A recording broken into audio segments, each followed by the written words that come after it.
If a balloon is expanding at a rate of change of 2 meters cubed per second, that's very fast expanding balloon. Find the rate of change of the radius of the balloon when radius is 20 meters. Assume that the balloon is always perfectly spherical. Well, I've drawn a balloon below, and this balloon is getting bigger. It's expanding as the time goes by. It's always getting bigger and bigger and bigger. Its volume is increasing. And you see this red line, that's the radius of the balloon. And obviously, as the volume is increasing, the radius is also going to increase as the balloon is expanding. And what we know is that the balloon is always expanding at 2 meters cubed per second.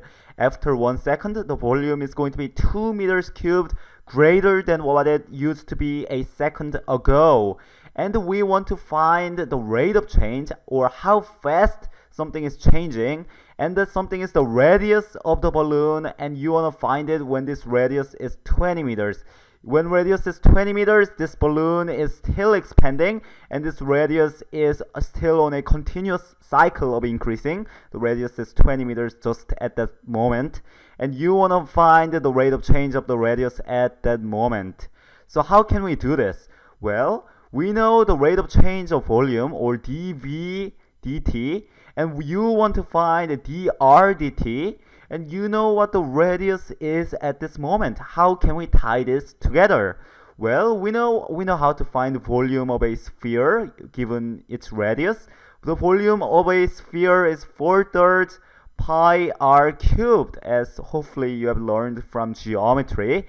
And what we can do is we can take derivative with respect to time of both sides of this equation. What's going to happen when we take derivative with respect to time? This v is going to become dv dt, or the rate of change of volume with respect to time. And we know what this value is, so perhaps we can plug this value into this whatever equation we have, and that might allow us to find the dr dt when radius is 20 meters. So let's do that. Well, differentiating with respect to time of v, you get dv dt. Well, 4/3 stays the same, and you have pi.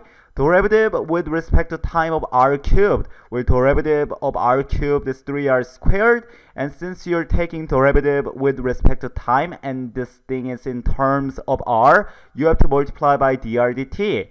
If you're taking derivative with respect to some variable, and the expression you're taking derivative of does not have that variable, you always have to multiply by d times this variable, dt, or this variable that you are differentiating with respect of. So now you have this. Let's simplify this a bit. dv dt is 4 pi r squared dr dt. Hey, we know what we know what dv dt is. We know what r squared is. We know the radius is 20 meters. So we can find the dr dt using what we know. We know dr dt has to be dv dt times 1/4 pi r squared. I divided both sides by 4 pi r squared, and we can plug the values into this.